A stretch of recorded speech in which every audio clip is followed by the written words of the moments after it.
اللہ تعالیٰ نے قرآن کریم میں جناب رسول اللہ صلی اللہ علیہ وسلم کی آمد جو بحیثیت رسالت ہے اس کو اللہ نے بیان کروایا بحیثیت محمد نے.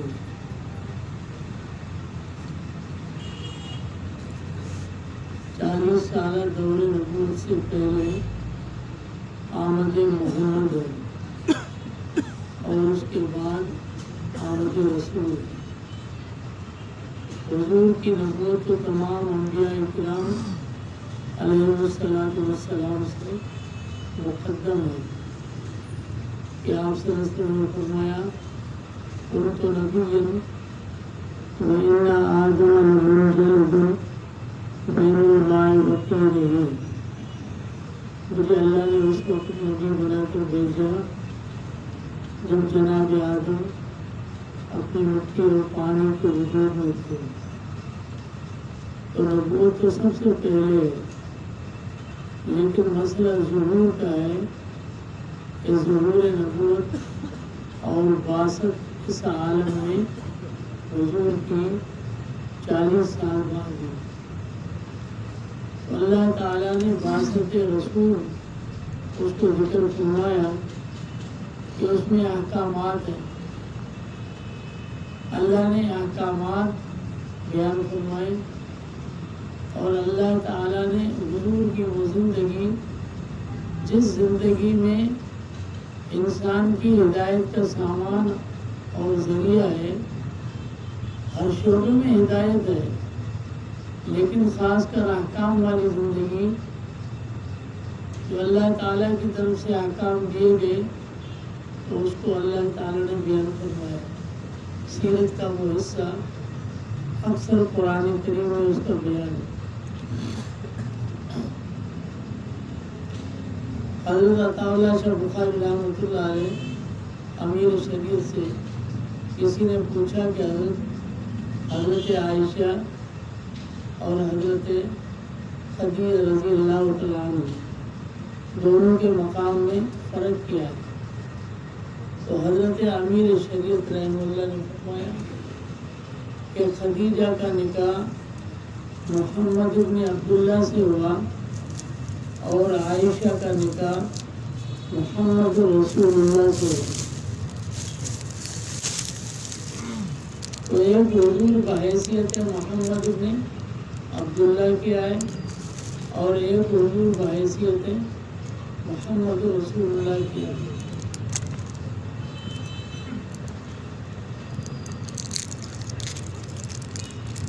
اور جناب رسول اللہ صلی اللہ علیہ وسلم کو خود حضور کی ذات کو کس چیز سے خوشی ہوتی ہے اور حضور کس چیز سے خوش ہوتے ہیں.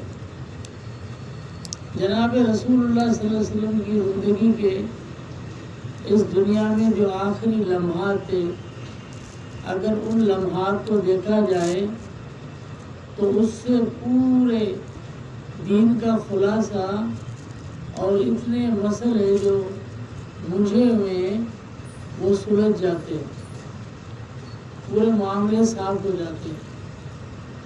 آخری ایام جو ایام علالت تھے جس میں آپ بیمار رہے، جمعرات کے دن سے لے کر پیر کے دن تک اپنے حجرے مبارک میں تشریف فرما تھے. تو اس دوران میں کچھ نمازوں پہ آپ تشریف لائے ہیں، باقی حضور کے مصلی پر نمازیں جناب صدیق اکبر رضی اللہ تعالیٰ عنہ نے پڑھائی. اور اس کے بعد جب بھی حضور تشریف لائے تو حضرت صدیق اکبر رضی اللہ تعالیٰ عنہ پیچھے ہٹنے کی کوشش کی تو حضور نے فرمایا کہ کھڑے رہو. حضور آگے کھڑے ہوئے. صدیق اکبر رضی اللہ تعالیٰ عنہ نے حضور کے پیچھے نماز پڑھی اور لوگوں نے صدیق اکبر کے پیچھے نماز پڑھی. ایک مسئلہ. اور دوسرا کہ جو آخری روز تھا اس دن فجر کی صبح کی نماز میں صحابہ کرام رضی اللہ تعالیٰ اجمعین جب نماز پڑھ رہے تھے تو جناب رسول اللہ صلی اللہ علیہ وسلم اپنے حجرہ مبارکہ سے چادر ہٹا کے صحابہ کرام کو نماز پڑھتے ہوئے دیکھا۔ صحابہ کرام فرماتے ہیں وہ دن عجیب لگتا جب حضور نے حجاب ہٹا کر اور اپنی جماعت کو دیکھا، گویا کہ یہ زندگی کا آخری دن تھا جب حضور نے دیکھا کہ جس جماعت کو میں نے اللہ کے دین اور احکام کے لیے لگایا اور جس پر محنت کی وہ کس حال میں ہے۔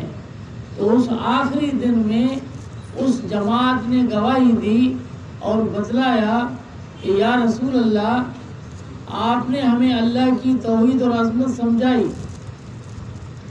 اور ہمیں اللہ کے آگے جھکنے کے لیے کہا، تو ہم اب اللہ کے سامنے سر پہ سجود ہیں اور اسی توحید اور اسی مسلک پر قائم ہے جس پر آپ نے ہمیں چھوڑا۔ اسی حال پر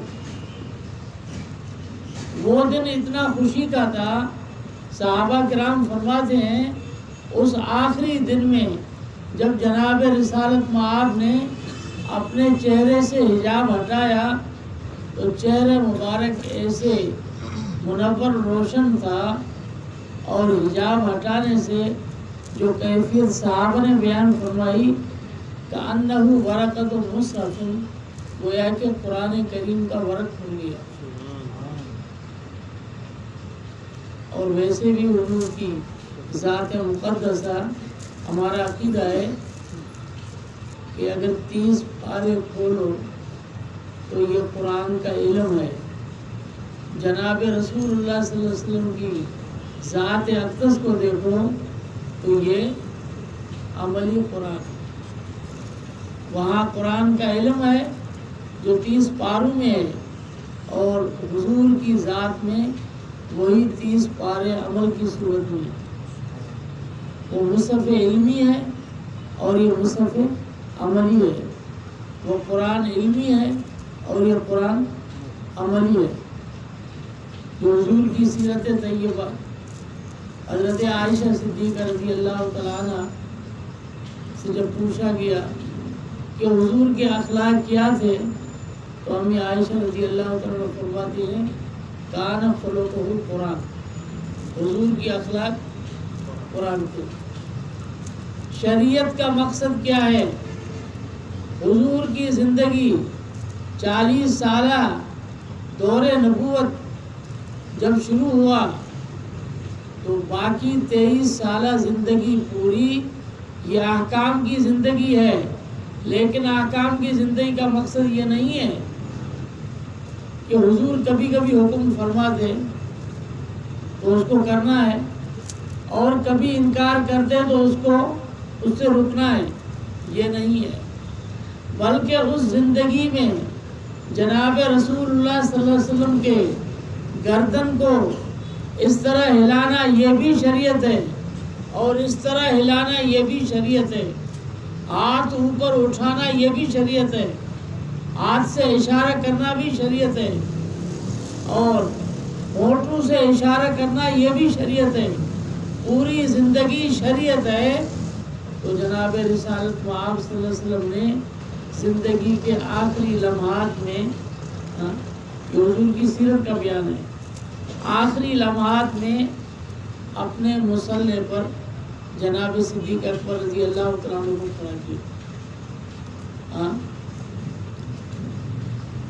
ایک تو اپنی زبان سے کہ حضرت عائشہ صدیقہ عرض کی یا رسول اللہ، جب حضور نے فرمایا کہ مروا ابا بکر فلیصلی بالناس، ابو بکر کو کہو کہ لوگوں کو نماز پڑھائیں،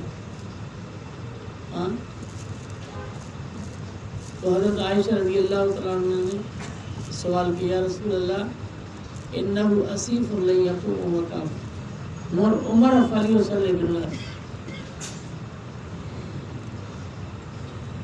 ابو بکر دل کے نرم ہیں، آپ کی جگہ پر کھڑے نہیں ہو سکیں گے، تو جناب عمر کو حکم فرمائے کہ وہ نماز پڑھائے.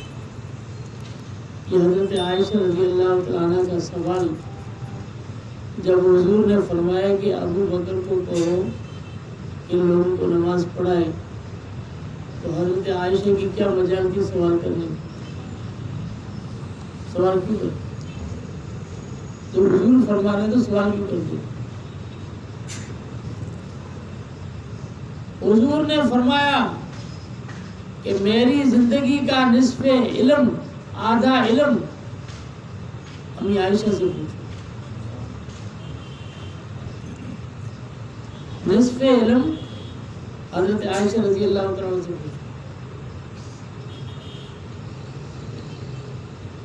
اب حضرت عائشہ رضی اللہ تعالیٰ عنہ نے جو سوال کیا اس کا مقصد یہی تھا کہ یہ کوئی ایسی ویسی بات نہیں ہے کہ جس طرح بھی کسی مولوی صاحب کو کہتے جاؤ میری جگہ پہ نماز پڑھاؤ، اس طرح نہیں ہے.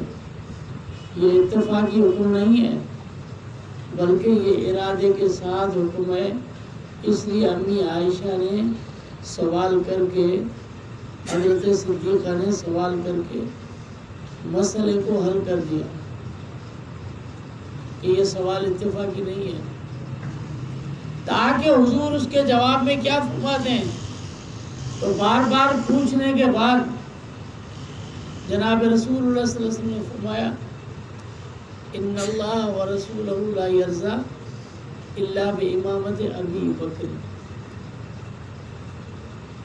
اللہ اور رسول ابو بکر کی امامت کے بغیر راضی نہیں ہو.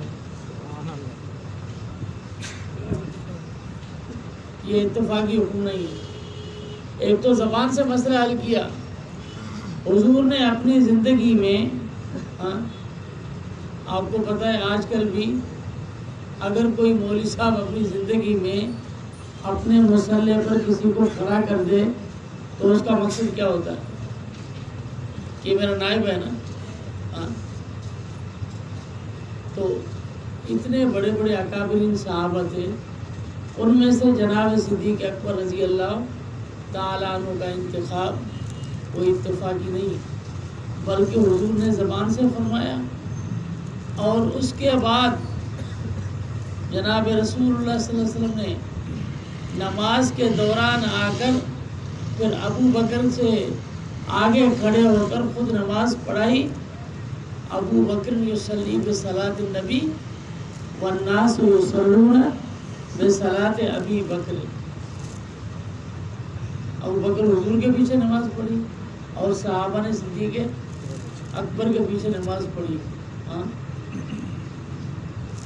تو حضور نے اپنی رائے پر اپنے عمل کے ساتھ بھی تصویب فرما دی اور مہر لگا دی کہ میری زندگی میں اگر میرا کوئی اس مسئلے پہ نائب ہے تو صدیق اکبر رضی اللہ تعالیٰ. اور پھر سب سے بڑی بات یہ کہ آخر وہ کیا چیز تھی کہ جناب صدیق اکبر رضی اللہ تعالیٰ عنہ کو حضور نے اپنے مصلے پر کھڑا کیا؟ کیا چیز تھی؟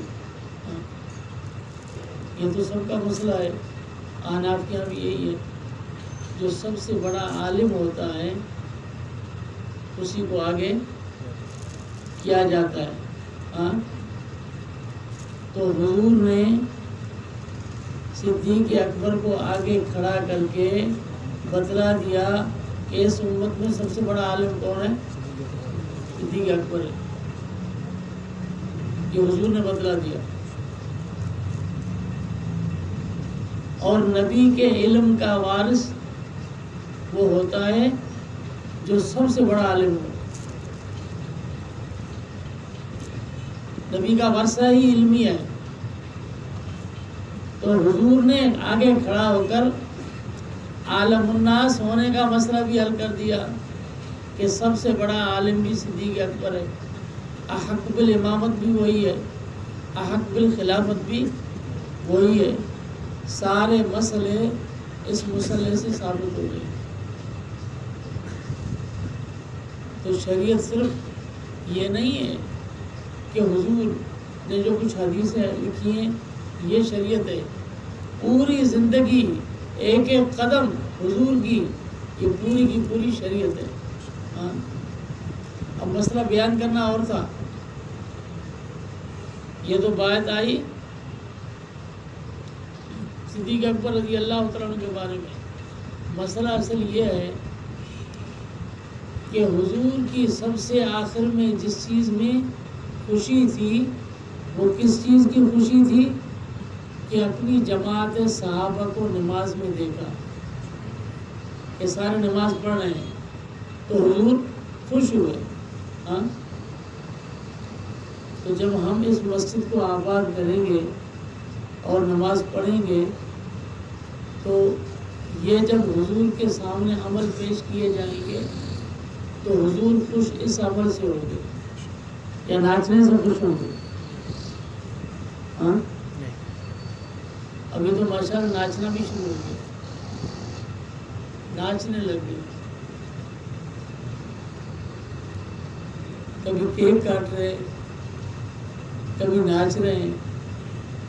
ناچنا بھی انگریز کی سنت ہے, کیک کاٹنا بھی انگریز کی سنت ہے. انگریز کے طریقے کو سنت طریقے کو کہتے ہیں. سنت کا مقصد سنت نہیں, سنت طریقے کو کہتے ہیں عربی میں. انگریز کے طریقے کو جناب رسول اللہ صلی اللہ علیہ وسلم کی ذات کو لگایا. جس ذات سے دین ہم تک پہنچا, اللہ کے نبی نے بتلایا, امت نے اس پر عمل کیا, اسی نبی پر انگریز کے طریقے کو چسپاں کیا جا رہا ہے اور خوش ہو رہے ہیں. ہاں اس لیے علم تو ہے نہیں, علم کا کوئی پتہ نہیں, جہالت ہی ہے. تو جہالت روز نئی نئی رسمیں پیدا کرتی ہے. سیرت نام بیان کرنا یہ جشن منانا نہیں ہے. جشن کب مناتے ہیں؟ جو قوم اپنے بڑوں کی باتیں نہیں مانتی اور ان کے نقش قدم پر نہیں چل سکتی تو پھر صرف ان کی برسیاں مناتی ہے. کہ نقش قدم پر نہیں چل سکتی, ان کے نقش قدم ان کو یاد ہی نہیں, نہ ان پر چلنے کا ارادہ ہے, تو پھر سال میں ایک برسی کر دی اور اس کی یاد تازہ ہو گئی اور جشن منا دیا, باقی اللہ اللہ خیر سے لگے. اس کا نام دین نہیں ہے. ہاں کہتے جی 12 ربیع الاول یہ جشن کا دن ہے.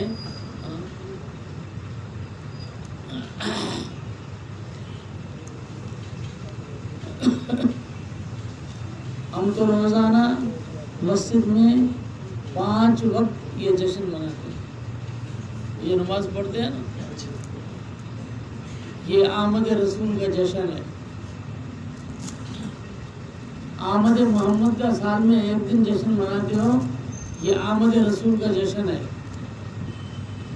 اگر کوئی یہ کہے کہ 12 ربیع الاول کو جناب رسول اللہ صلی اللہ علیہ وسلم کی ولادت ہے اس لیے 12 ربیع الاول کو جشن منایا جاتا ہے, ہاں تو وہ دن کون سا تھا جس دن حضور تشریف فرما دنیا میں؟ پیر کا دن تھا نا, سمجھتے؟ پیر کا دن تھا نا جس حضور دنیا میں تشریف فرما ہوئے. تو ہر پیر کو جشن کیوں نہیں مناتے؟ یہ کہاں لکھا ہے کہ سال والی تاریخ کا جشن مناؤ اور دن کا جشن نہیں مناؤ؟ یہ کہاں لکھا ہے؟ کہاں سے ثابت کیا ہے؟ صحابہ نے تو منایا نہیں, سلف سال نے تو منایا نہیں, کسی نے نہیں منایا. تو آپ جب مناتے ہو تو پہلے اتفاق کرو کہ منانا کب ہے. حضور کی ذات کی شان تو یہ ہونی چاہیے کہ آپ کو ہر پیر منانا چاہیے. ہم تو دن میں 5 بار مناتے ہیں, 5 وقت کی نماز پڑھتے ہیں، جو ہمارے 5 جشن ہوتے ہیں، اگر کوئی تہجد پڑھے تو 6 جشن میں روزہ کا۔ ہاں میں نے کہا 313 کی جماعت میدان بدر میں آئی، 313 تھے، حضور نے اس چھپرے میں اپنے خیمے میں حضور نے رو رو کر اللہ سے دعا مانگی، اللہم ان شئت لم توبت فی الارض، اللہم ان تالک ہادی الحسابہ لم توبت فی الارض۔ اللہ یہ 313 کی جماعت اگر آج ناکام لوٹی اور انہیں فتح نصیب نہ ہوئی تو روح زمین میں تیری بات کرنے والا کوئی نہیں رہے گا۔ ہاں جناب صدیق اکبر رضی اللہ تعالیٰ عنہ خیمے میں آئے اور دیکھا حضور کی داڑھی مبارک آنسوؤں سے تر ہے، اور حضور اتنے روئے کہ گردن مبارک جھک رہی تھی، تو جناب صدیق اکبر نے عرض کی، یا رسول اللہ لقد الحاد علی ربک حسبک، ابھی آپ کے لیے کافی ہے، اور آپ نے اتنی بڑی عاجزی کی ہے اور اللہ پر اتنی بڑی آپ نے یہ آزاری کی ہے کہ اب یہ کافی ہے۔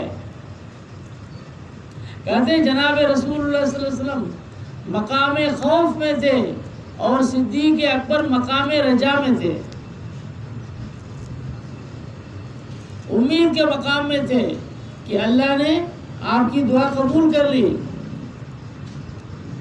تو اللہ نے یہ دعا جب قبول فرمائی، یہ 313 جب ان کو میدان بدر میں فتح نصیب ہوئی، ہاں تو یہ جو نمازیں پڑھتے ہیں یہ میدان بدر کا جشن ہے، میدان بدر کی یادگاریں ہیں۔ رمضان میں روزے رکھتے ہیں، میدان بدر کی یادگاریں ہیں، اور حج کرتے ہیں، عمرے کرتے ہیں، اور دین کے جو جو کام کرتے ہیں اجتماعی انفرادی، یہ ساری کی ساری یہ اس میدان بدر کی یادگاریں ہیں۔ حضور کی 23 سالہ زندگی کا خلاصہ یہی نمازیں، یہی عبادت، یہ جشن ہے۔ اور اگر حضور کے ولادت کے دن کو منانا ہے تو آپ دن نہیں مناتے، آپ تو سال مناتے ہو۔ دن کا ہوا ربیع الاول تو سال کے بعد ہوا نا، تو آپ تو سال مناتے ہیں، دن کب مناتے ہیں؟ ہاں یعنی جب انسان جب اللہ سے تھوڑا دور ہوتا ہے نا اور نفسانیت اور عقل کے راستے پر چلا جاتا ہے تو اس کی عقل اتنی خراب ہو جاتی ہے کہ خود اسے پتہ نہیں چلتا کہ میں کس طرف جا رہا ہوں۔ ہاں اب کوئی آدمی فوت ہو جائے، دنیا سے چلا جائے، تو اس کا 30واں 10واں 40واں مناتے ہیں نا۔ ہاں اب 40واں کس کو کہتے ہیں؟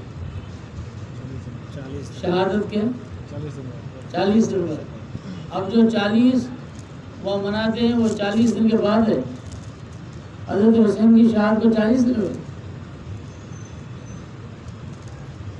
تھوڑا عقل دماغ سے بھی کام لے۔ اس سال تو ٹھیک ہے، سال کے بعد وہ دن آیا 10 محرم کو، وہ تو ٹھیک ہے، لیکن 40 ہو گیا کیا مطلب؟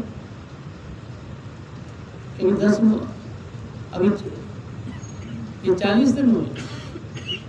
کوئی عقل اور سمجھ کی بات ہے، یہ انسان کے دماغ کی خرابی ہے اور اس کو کوئی ٹھیک نہیں کر سکتا۔ اس کو ٹھیک کرنے کا علاج یہی ہے کہ قرآن و سنت کے راستے پہ آ جا، بس طبیعت صحیح ہو جائے گی۔ کہ حضور نے فرمایا ترکت فیکم الثقلین لن تضلوا ما ان تمسکتم بہما کتاب اللہ و سنتی، میں نے تمہارے میں 2 ایسی بھاری اور وزندار چیزیں چھوڑی ہیں کہ ان کو مضبوط پکڑو، کبھی گمراہ نہیں ہوگے، اللہ کا قرآن اور میری سنت ہے۔ ہاں اب دیکھو جس طرح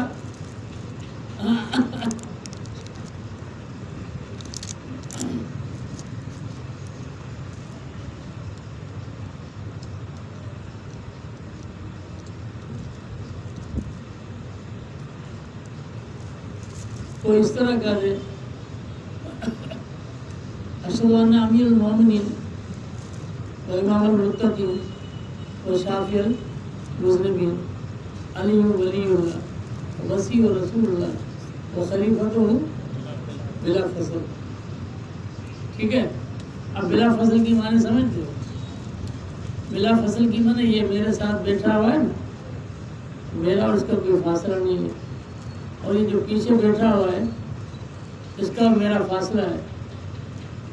اب یہ جو میرے ساتھ ہے یہ بلا فصل ہے، اور جو یہ آگے بیٹھا ہوا یہ بالفصل ہے، اس میں فاصلہ ہے.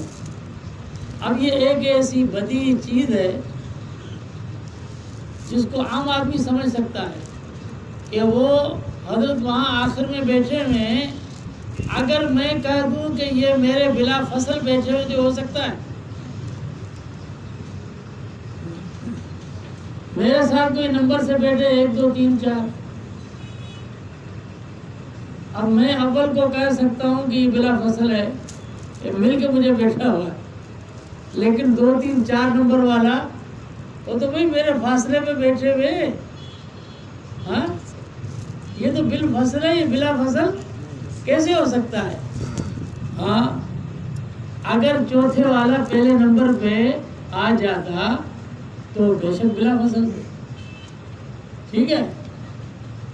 لیکن جب وہ چوتھے نمبر پہ آ گیا، اب اللہ کی طرف سے تھا جیسے بھی تھا، ان کے کہنے کے مطابق جب نمبر چوتھا آیا تو بلا فصل کیسے ہوا؟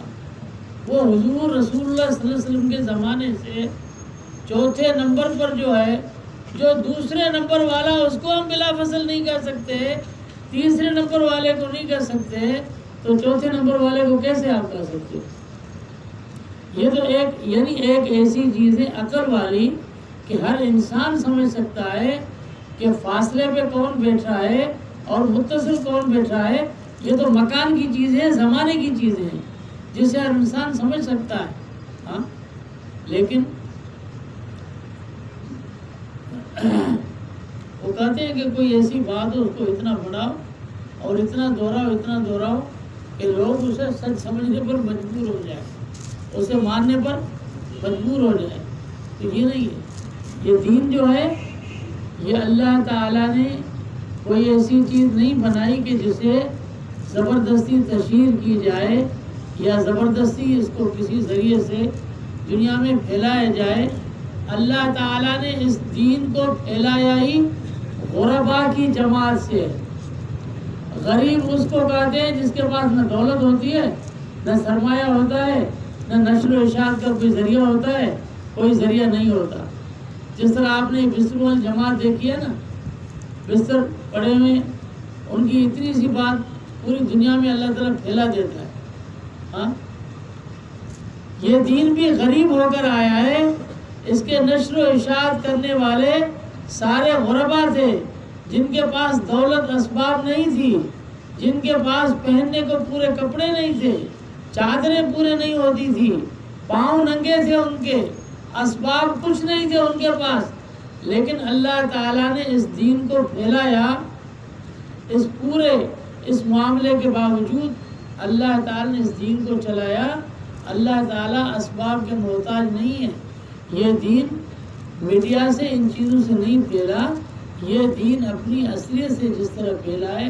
جب اللہ تعالیٰ چاہتا ہے تو اسے پھیلا دیتے ہیں. میں عطر سے خوشبو کی شیشی نکالتا ہوں، عطر سے خوشبو کی شیشی پھوڑ کے عطر پھوڑتا ہوں تو وہاں بیٹھے ہوئے شخص کو خوشبو پہنچی. بات کو سمجھنا، اس کو خوشبو پہنچی. آپ بتاؤ یہ کون سے میڈیا والے نے وہاں تک پہنچے؟ یہ کون سی میڈیا ہے؟ میڈیا ہے. ہاں یہ کیسے پہنچ گئی؟ بھائی خوشبو کی اپنی قوت ہوتی ہے، خوشبو ہوتی ہے، اس کی اپنی قوت ہوتی ہے. اور جب خوشبو میں اپنی قوت اور جسامت ہوتی ہے تو اللہ تعالیٰ اس لطیف ہوا کے ذریعے سے اس کو وہاں تک پہنچا دیتے ہیں.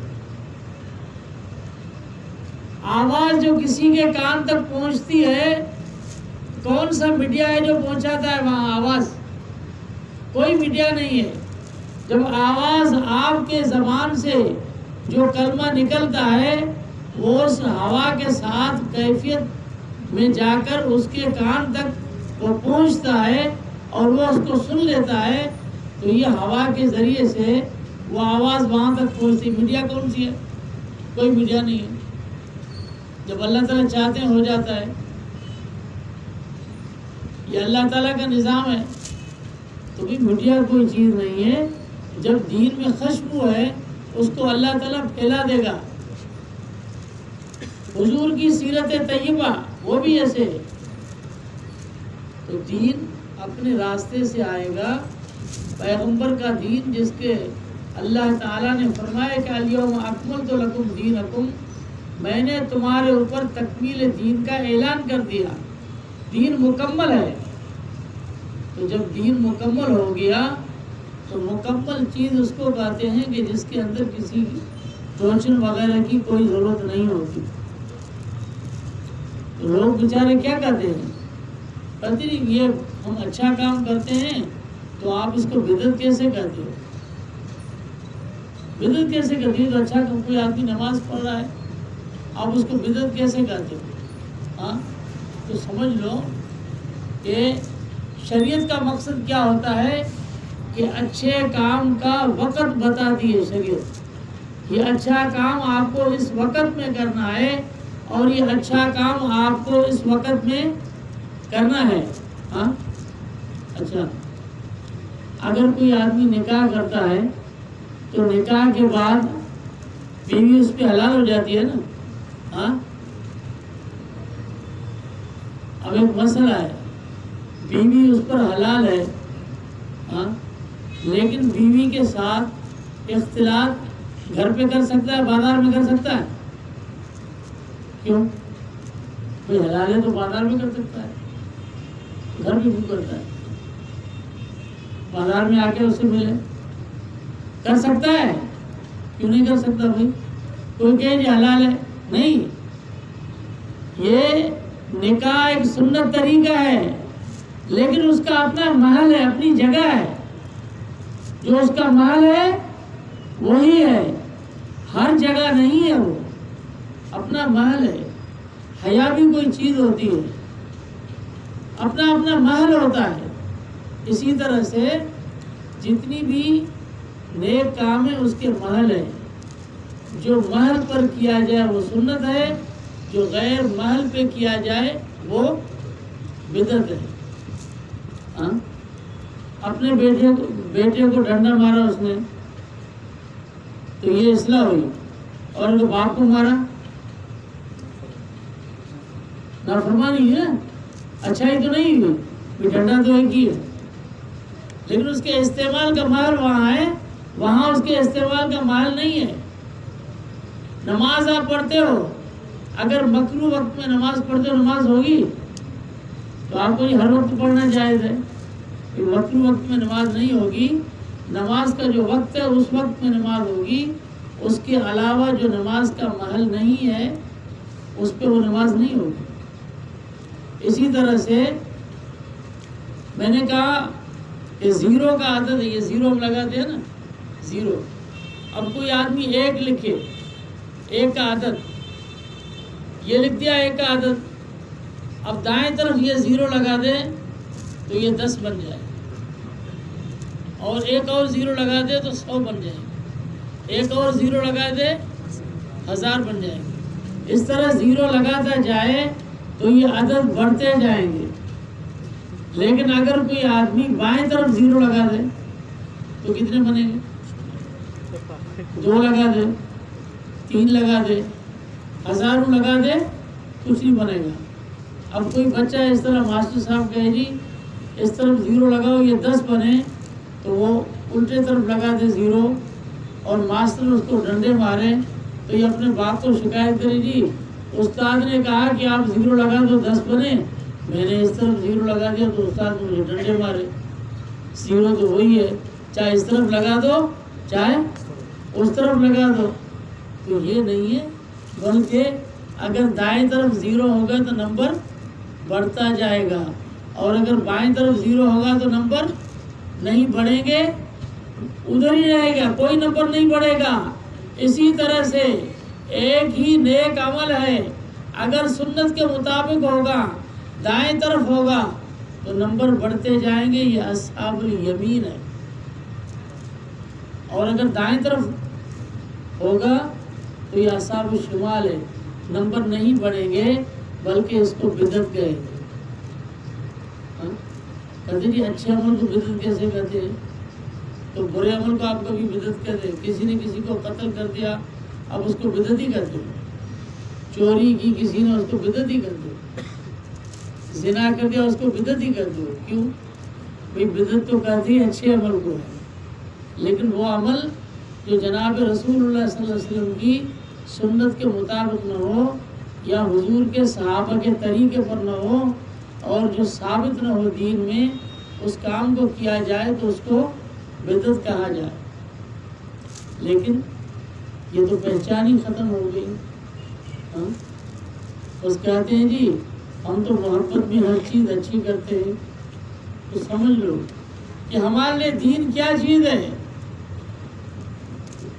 اللہ تعالیٰ کے احکامات جو جناب رسول اللہ صلی اللہ علیہ وسلم کے زبان مقدس سے صادر ہوئے، قرآن کریم کی شکل میں یا احادیث کی شکل میں، اور پھر جو جماعت صحابہ جنہوں نے حضور کو دیکھا ان سے وہ ثابت ہو۔ صحابہ کرام اتنے بڑے محتاط تھے اور سنتوں پر اتنے بڑے پابند تھے کہ چھوٹا بڑا عمل کوئی بھی حضور سے ثابت ہو اور صحابہ نے نہ کیا ہو، یہ کبھی نہیں ہو سکتا۔ حتیٰ کہ یہاں تک کہ ایک صحابی کو کسی تقریب میں دعوت ہوئی، تو صحابی نے معذرت کی تو کیا کہا؟ فرمایا کُنَّا لَا نُدَا لِهَذَا عَلَىٰ عَهْدِ رسول اللہ صلی اللہ علیہ وسلم، یہ جو تم ختنے وغیرہ کی تقریب کرتے ہو رسول اللہ صلی اللہ علیہ وسلم کے زمانے میں، چونکہ ہمیں اس قسم کی دعوتوں کا بلاوا نہیں ہوتا تھا، اس لیے میں شریک نہیں ہو سکتا۔ صحابہ نے عذر کیا کہ ہم اس قسم کی دعوتوں میں شریک نہیں ہو سکتے، اس لیے کہ حضور کے زمانے میں یہ چیزیں نہیں تھی۔ تو صحابہ نے تو وہ عمل کیا جو جناب رسول اللہ صلی اللہ علیہ وسلم سے ثابت ہے، وہ عمل کیا ہے۔ تو جو صحابہ کے طریقے پر ہو وہی عمل ہے، وہی علیکم بسنتی و سنت الخلفاء الراشدین المہدیین وعضوا علیہا بالنواجذ۔ اور حضور نے فرمایا کہ بنی اسرائیل میں 72 فرقے تھے اور میری امت میں 73 فرقے ہوں گے، کلہم فی النار الا واحدہ، سارے کے سارے جہنم میں جائیں گے مگر ایک فرقہ ناجی ہوگا، جنتی ہوگا۔ وہ کون سا فرقہ؟ تو حضور نے فرمایا کہ ما انا علیہ و اصحابی، جس پر میں اور میرے صحابہ ہوں۔ حضور نے فرمایا، اب حضور نے فرمایا جس پر میں ہوں گا اور میرے صحابہ ہوں گے۔ تو حضرت مفتی محمود رحمۃ اللہ علیہ نے لکھا ہے کہ ما انا علیہ، جس پر میں ہوں گا، یہ ترجمہ ہے اہل سنت کا۔ وہ اصحابی یہ ہے والجماع، یعنی اہل سنت والجماع۔ جماعت سے مراد جماعت صحابہ ہے، اور اہل سنت یہ معنی علیہ ہے جس پر جناب رسول اللہ صلی اللہ علیہ وسلم ہوں گے، تو یہ اہل سنت، اور وہ اصحابی یہ والجماع۔ قرآن کریم میں اللہ نے فرمایا یوم تبیض وجوہ و تسود وجوہ، قیامت کا دن ہوگا، کئی چہرے ایسے ہوں گے جو سفید ہوں گے اور کئی چہرے ایسے ہوں گے جو سیاہ ہوں گے۔ تو صحابہ نے عرض کی یا رسول اللہ، بعض روایت میں حدیث مرفوع ہے اور بعض روایت میں حضرت عبداللہ ابن عباس پہ موقوف ہے، لیکن مرفوع حکمی ہے۔ تو پوچھا گیا من ہم یا رسول اللہ، حضور وہ کون لوگ ہوں گے جن کے چہرے قیامت کے دن چمکتے ہوں گے اور سفید ہوں گے؟ تو حضور نے فرمایا ہم اہل سنت والجماع، وہ اہل سنت والجماع۔ تو ہم تو ماشاءاللہ ایسے ملک میں رہتے ہیں ہاں جس پر صرف لیبل لگے ہوتے ہیں، اندر چیز کوئی اور ہوتی ہے، سمجھتے؟ ہم ایسے علاقے میں رہتے ہیں نا، آپ کو پتہ ہے کہ اب تو پتہ نہیں کہاں سے کہاں چلے گئے۔ اللہ تعالیٰ کبھی کبھی یہ سیلاب اور مصیبتیں دے کر ہمیں دکھلاتا ہے لوگوں کو، تم کیسے ہو، دیکھو اپنا چہرہ اپنے آئینے میں دیکھ لو کہ تم کیا ہو، مسلمان ہو کہ نہیں ہو۔ ہاں ابھی یہ سیلاب آیا تو کسی کو پتہ چلتا ہے کہ یہ مسلمان ہے یا نہیں ہے؟ ہاں کوئی اپنے ایم پی او کو پکار رہا ہے، تو مشرکین مکہ بھی لات عزا کو پکارتے تھے نا، منات کو، کیونکہ اپنے ایم پی او کو پکار رہا ہے، کہ ایم این اے کو پکار رہا ہے، تو یہ تمہیں رزق دے۔ ہاں تم جب چھوٹے بچے تھے یہ ایم پی او تمہیں کھلاتے تھے، یہ ایم این اے تجھے رزق دے کر جاتے تھے، یہ خیرپور کے بڑے بڑے لوگ تمہارے گھر آ کر یہ بنڈل پہنچا کے جاتے تھے۔ تمہیں رزق دینے والا کون ہے؟ اللہ ہے۔ تو ابھی سیلاب میں اللہ کو نہیں پکارتے، ان کو پکارتے ہو، تو اللہ نے بتلایا کہ انسان میں اور اللہ کی رازقیت میں کیا فرق ہے۔ ہاں انسان محتاج ہے، وہ اپنے لیے کرتا ہے، تو تم اگر محتاج ہو، غریب ہو، تمہارے پاس کچھ نہیں ہے، تمہیں ایک بنڈل کی ضرورت ہے، تو جن کے بڑے بڑے بنگلے ان کو کتنے بنڈل کی ضرورت ہے؟ اندازہ کرو۔ جب تمہیں ایک بنڈل میں تمہارا کام چل جاتا ہے، ان کو تو کروڑوں چاہیے بھائی، ان کے بڑے بڑے خرچے ہیں۔ اللہ دکھلاتا ہے کہ یہ سارے محتاج ہیں۔ وہ ہارون رشید بادشاہ تھا، تو اس کی دربار میں کوئی شخص آیا، کہ اس زمانے میں لوگ آتے تھے بادشاہوں کے پاس کچھ لینے کے لیے، تو وہ آیا ہارون رشید کی دربار میں،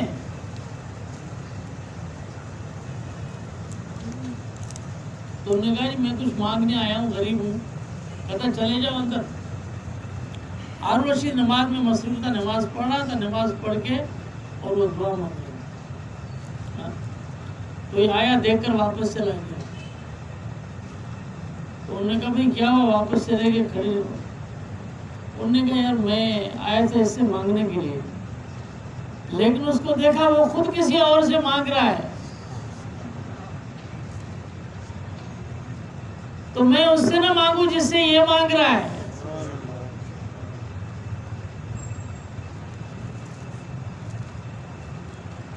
کسی نے دیکھا کہ ہارون رشید بیت اللہ کے غلاف کو پکڑ کر رو رہا ہے، داڑھی آنسو سے تر ہے، تو کسی نے کہا انظروا الی جبار الارض کیف یتضرع الی جبار السماء، یہ زمین کے ایک طاقتور کو دیکھو کہ آسمان والے طاقتور کے سامنے کیسے عجز و نیاز اور کیسے حوصلہ کر رہا ہے۔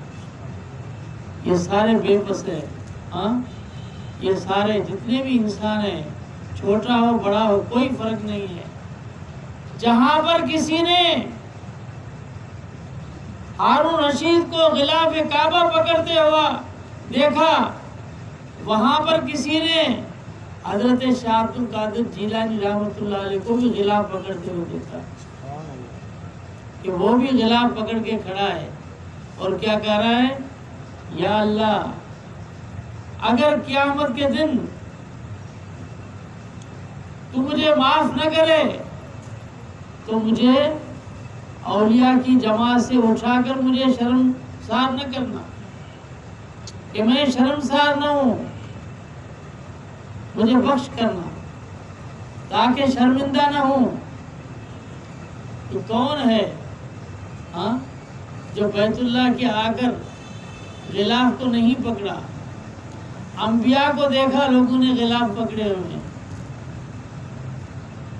امام ابو حنیفہ رحمہ اللہ کو دیکھا بیت اللہ کا غلاف پکڑے ہوئے ہیں۔ بھئی سارے کے سارے اللہ کے سامنے سارے آوازاری کر رہے ہیں. جناب رسول اللہ صلی اللہ علیہ وسلم خود تہجد میں اتنے خود حضور روتے تھے اور اتنے کھڑے ہوتے تھے کہ پاؤں مبارک سوج جاتے تھے. تو ان سے رزق مانگتے ہو تو اللہ دکھلاتا ہے کہ دیکھو تمہاری کیفیت یہ ہے، میں تمہارے حالت کیوں نہیں بدلتا کہ تم زمینی خداؤں کی پوجا کرتے ہو اور اللہ رب العالمین کی رازقیت پہ تمہیں یقین نہیں ہے. تم لات منات اور عزا کے پوجنے والوں سے کم نہیں ہو. ہاں وہ اپنے ہاتھ سے بت تراش کر اس کو پوجتے تھے، یہ اللہ کی بنائی ہوئی مخلوق کو پوجتے ہیں. انسان کو اللہ نے بنایا نا، یہ اللہ کی بنائی ہوئی مخلوق کو پوجتے ہیں، وہ اپنے ہاتھ سے بنا کر بیچارے پوجتے ہوئے. فرق کیا ہے؟ فرق کوئی نہیں. تو یہ تو انسان کے سمجھ کی بات ہے کہ انسان کس طرف جا رہا ہے اور انسان کہاں جا رہا ہے. علیکم بسنتی و سنت الخلفاء الراشدین المہدیین. تو حضور نے فرمایا کہ جو جماعت حق پر ہے ناجی ہے، اہل سنت والجماعت ہے. اور قیامت کے دن جس جماعت کے چہرے روشن اور سفید ہوں گے اہل سنت والجماعت کے ہوں گے. میں نے کہا یہ بدقسمتی ہے یہاں ہمارے علاقوں کی کہ یہاں پر لیبل لگانے کا بڑا شوق ہوتا ہے کہ جو قرآن کو نہیں مانتا اس کو اہل قرآن کہتے ہیں.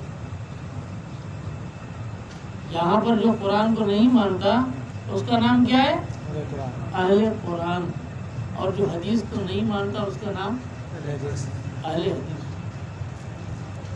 حدیث کو نہیں مانتا. اب یقین کر میں ویسی بات نہیں کر رہا، نہیں مانتا حدیث کو اور اس کا نام کیا ہے؟ اہل حدیث. ہاں اہل بخاری آپ کہہ سکتے ہو، اہل حدیث نہیں اہل بخاری کہہ سکتے ہو کہ وہ بخاری کو مانتے ہیں. ہاں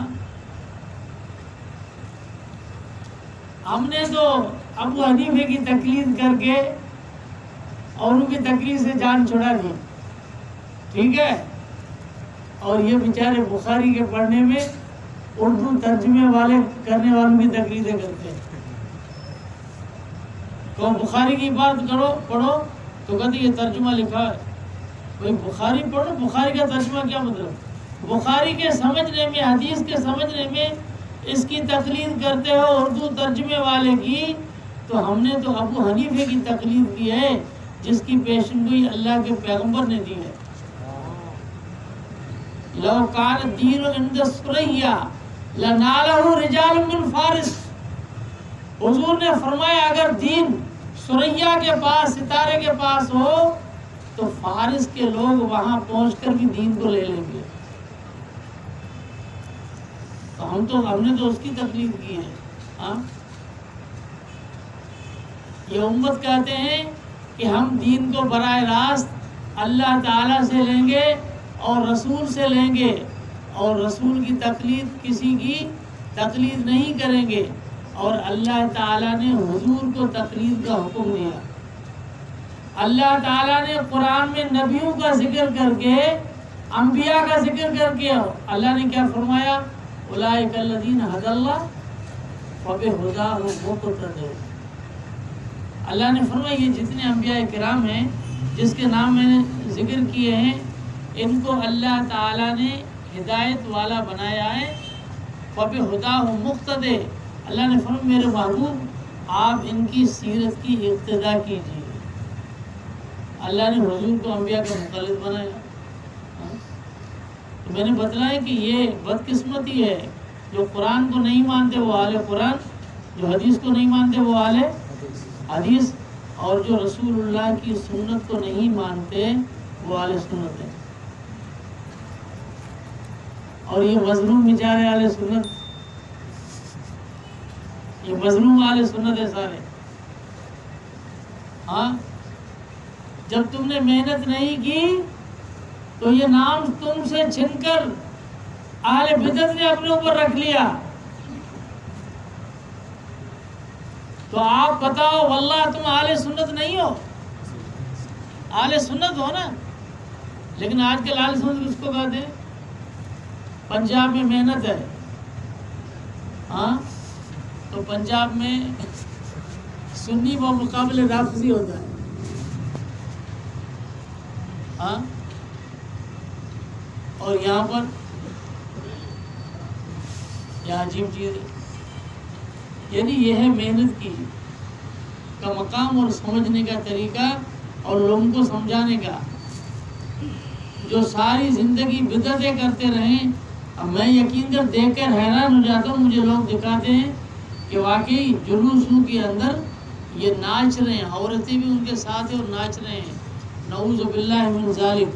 اگر جناب رسول اللہ صلی اللہ علیہ وسلم کی ولادت کا اور میلاد کا جشن اس طرح کیا جائے اور جناب رسول اللہ صلی اللہ علیہ وسلم کے اوپر امت کے یہ اعمال پیش کیے جائیں تو معاذ اللہ حضور اس سے خوش ہوں گے. ہاں اس جماعت کی نماز اگر حضور تک پہنچی تو حضور خوش ہوں گے. اس جماعت کے درود حضور تک پہنچے تو حضور خوش ہوں گے. اور اس جماعت کے محفل میلاد کی مجلس ہے جس میں ناچ گانا اور سب کچھ اگر یہ حضور تک پیش کی جائیں تو حضور خوش نہیں ہوں گے. تو ایسی چیزیں کرنا جناب رسول اللہ صلی اللہ علیہ وسلم کی ذات کو ایذا اور تکلیف دینا، اب بتاؤ یہ امت کے لیے اچھا ہے یا برا ہے؟ سمجھنا چاہیے. ہاں سیرت طیبہ، حضور کی سیرت، حضور کی صورت اور سیرت ہم تک پہنچانے والے کون ہیں؟ صحابہ کرام رضی اللہ عنہ. میں بس اب اکتفا کرتا ہوں اپنی آخری بات پر کہ صحابہ کو حضور سے محبت کتنی، حضور سے کتنی محبت تھی. یہ جتنی جیالے اور جتنے یہ یوتھی اور فلاں فلاں چل رہے ہیں نا، جو کہتے ہیں ہمیں اپنے قائدین سے محبت ہے، ہاں تو یہ سب کچھ سمجھتے. کہتے ہیں ہمارے جوان ایسے ہیں جیلوں میں نہیں ہٹیں گے، جانیں قربان کر دیں گے. یہ اللہ تعالیٰ تمہیں دکھلا رہا ہے کہ اگر تمہارے تابع دار تم سے ہٹنے والے نہیں ہیں اور تمہارے ساتھ کھڑے ہیں جبکہ تمہاری کوئی صورت اور شکل بھی نہیں ہے، تو محمد رسول اللہ جس پر کائنات کی ہر چیز فدا تھی، خدائیت جس پر فدا تھی، تو اس کا کیا کہنا؟ ان کے صحابہ کا کیا حال ہوگا؟ ہاں میں نے کہا جن کے پشت مبارک اگر کھجور کے سوکھے تنے پر لگتی ہے، کھجور کے سوکھے تنے پر، اور اس کھجور کے سوکھے تنے کو پشت مبارک لگنے سے وہ ولایت کی منزلیں طے کرتے ہیں، عارف باللہ بن گیا، وصل کے مقام طے کر گیا. ہاں بھئی وہ فراق میں رویا نا، فراق میں کون روتا ہے؟ عاشق روتا ہے نا. جسے اپنے محبوب کی معرفت ہو جائے تو وہی روتا ہے. تو یہ تو ساری منزلیں طے کر گیا. تو جس حضور کی ذات کو صدیق اکبر کے کندھوں نے اٹھا کر غار ثور تک پہنچایا ہوگا، اس نے کتنی منزلیں طے کی ہوگی. سارے صحابہ حضور کے ساتھ اتنی محبت تھی. کوئی ہے ایسا شخص جس نے اپنے قائد کا چہرہ بتلایا ہو کہ میرے قائد کا چہرہ ایسا تھا؟ اس لیے کہ محبت نہیں ہے، غرض والی محبت ہے. محبت تو صحابہ کو تھی جو حضور کو دیکھتے رہتے تھے، جن حضور کے چہرے انور کی کیفیات بتلاتی. چلتے ایسے تھے، بیٹھتے ایسے تھے، کھاتے اس طرح تھے، دیکھتے اس طرح تھے. یعنی آپ حیران ہوں گے، کوئی میڈیا نہیں، کوئی چیز نہیں، لیکن اگر سیرت کی کتابوں میں اور شمائل میں اگر جناب رسول اللہ صلی اللہ علیہ وسلم کے خط و خال نقش جو صحابہ نے بیان کیے اگر ان کو دیکھیں تو یقین کرو آپ محسوس کریں گے کہ حضور کی ذات گویا ہمارے سامنے. ایسے صحابہ نے حضور کے چہرے کے نقش اور خط و خال بیان کیے. اب صحابہ حضور کی کیفیت کو کیسے بیان کرتے ہیں؟ فرماتے ہیں وَإِذَا تَبَسَّمَ رُؤِيَ كَالنُّورِ يَخْرُجُ مِن بَيْنِ الثَّنَايَا. جب جناب رسول اللہ صلی اللہ علیہ وسلم تبسم فرماتے تو ہم دیکھتے کہ آپ کے دندان مبارک میں جو فاصلے تھے ان سے نور کی شعائیں نکل یہ اس امت تک ہم تک یہ بات کس نے پہنچائی؟ صحابہ، دین کے محافظ صحابہ، بنیاد صحابہ ہیں۔ اور جب حضور عالم غضب میں ہوتے تو صحابہ سے پوچھے کیفیت کیا ہوتی؟ وَإِذَا غَضَبَ احْمَرَّ وَجْهُهُ كَأَنَّمَا عُصِرَ فِي وَجْهِ الرُّمَّانِ، اور جب حضور غضب میں ہوتے غصہ فرماتے تو چہرہ مبارک وہ سرخ ہو جاتا گویا کہ چہرے مبارک میں انار کو نچوڑ کے رکھ دیا گیا۔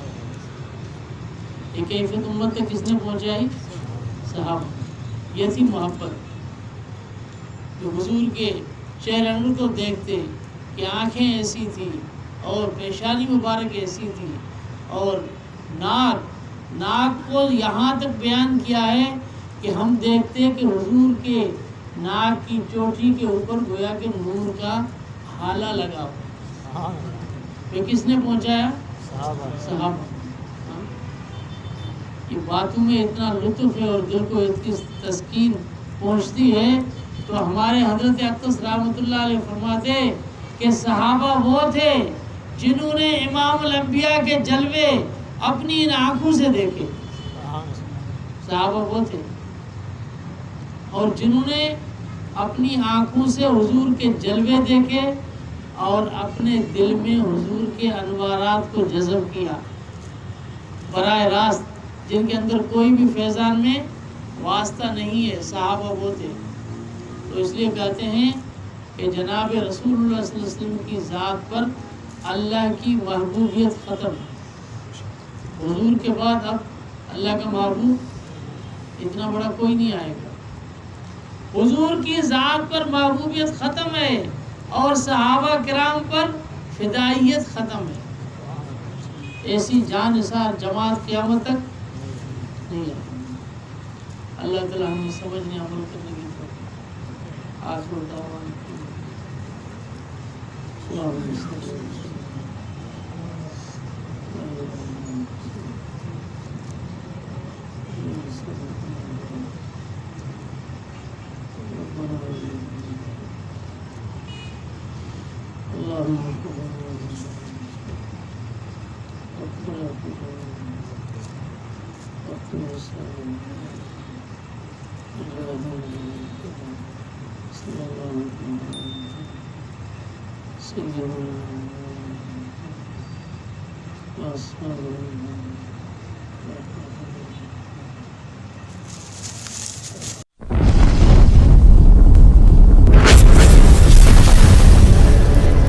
Subscribe my YouTube channel.